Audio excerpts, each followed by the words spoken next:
হুম। এখন দেখো যে আমাদের আইসি ইঞ্জিনের বেসিক সব কিছু শেষ। এখন হচ্ছে আমরা এই শিটে কী কী আছে দেখি। তোমাদের যা বলছি ঠিক তাই আছে, ঠিক আছে? এখানে এক্সট্রা কিচ্ছু নেই। ধরো এই যে 2 স্ট্রোক 4 স্ট্রোক ইঞ্জিন কি এটা তো জানোই, অ্যাডভান্টেজগুলো একটু দেখে নেবা, ঠিক আছে? কোনটা ভালো কোনটা বেটার, ঠিক আছে? এটা তো তুমি নিজে দেখলেই পারবা। দেন হচ্ছে এই প্রশ্নটা খুবই ইম্পর্টেন্ট, ওই যে 2 স্ট্রোক 4 স্ট্রোক ইঞ্জিন কাকে বলে, ওটা তো ইম্পর্টেন্ট। অ্যাডভান্টেজ ডিসঅ্যাডভান্টেজ দেখবো, এটা ইম্পর্টেন্ট। আর এখানে হচ্ছে ড্র দা ওই যে main component of IC engine, এই যে এই চিত্রটা দিয়া দেন হচ্ছে এই কম্পোনেন্টগুলো দেখাবা। দেন হচ্ছে এখানে দেখো 8টা কম্পোনেন্টের ব্যাখ্যা আছে। সিলিন্ডার আছে, সিলিন্ডার হেড আছে, piston rings, connecting rod, crank shaft, then হচ্ছে ক্রেঙ্ক কেজ, ফ্লাইহুইল। আমি তোমাকে বেসিক পুরাটাই বুঝাই দিছি।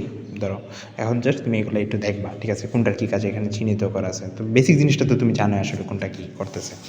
দেন হচ্ছে তোমার এখানে এসে একটা প্রশ্ন আছে যে what is scavenging of IC engine. Scavenging মানেটা কি? স্কেবিঙ্গিং মানেটা হচ্ছে দেখো এখানে চিত্রে আমি বলছি না যে এই ইন্টেল পোর্ট দ্বারা হয়েছে ইয়ার আর হয়েছে তোমার ফুয়েল, মানে ডিজেল পেট্রোল তুমি দিলে দেন সেখানে ফুয়েল হলে দেন হচ্ছে এক্সট্রা যেটা থাকবে পাম্প করার পরে, যেটা হচ্ছে ওয়েস্ট মানে পুরার পরে একটা নির্দিষ্ট সময় ওটা দ্বারা কাজ করবে, ওটা আবার জাস্ট পোর্ট দ্বারা বেরিয়ে যাবে না।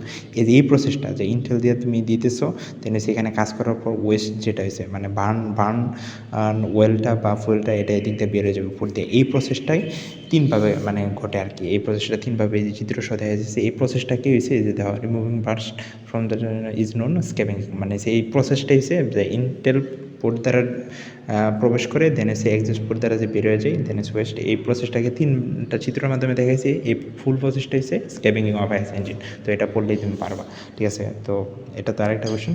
দেন হচ্ছে এখানে what is detonation of IC engine. Detonation মানে কি? ধরো আমরা কি তোমার হচ্ছে কম্বাসন মানে কি বলছি, দহন না? তো ডেটোনেশন হচ্ছে অতিরিক্ত দহন হইলে, ধরো একটা ইঞ্জিনের ভিতরে দহন হইতেছে, তো এটা যদি বেশি পুড়ায় যায়, ঠিক আছে?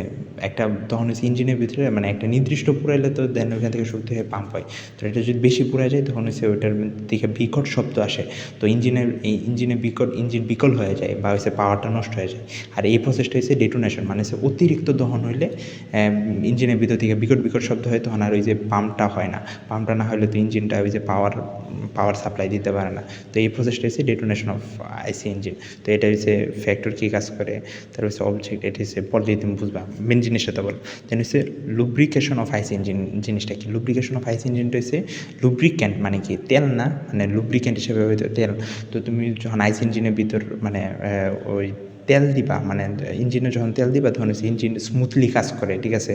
যখন কোনো কিছু আটকায় যায় বা হচ্ছে মানে কোনো সমস্যা হয় তখন হচ্ছে ওই লুব্রিক্যান্ট যদি ইউজ করো দেন হচ্ছে ওটা হচ্ছে স্মুথলি কাজ করে। এটার হচ্ছে ওই যে তোমার হচ্ছে অ্যাডভান্টেজ ডিসঅ্যাডভান্টেজ আছে, মানে মুভ সহজ হয়, মানে যা আছে এটা তুমি দেখলে পারবা। মূল জিনিসটা হচ্ছে লুব্রিক্যান্ট মানে কি? তেল দেওয়া। তেল দিলে কি আইসি ইঞ্জিনের যেই মানে স্মুথনেসলি আরও কাজ করে, মানে যেখানে হচ্ছে একটু আটকে যেত সেটা হচ্ছে আরও স্মুথলি মানে কাজ করে ইঞ্জিনটা, এই আর কি।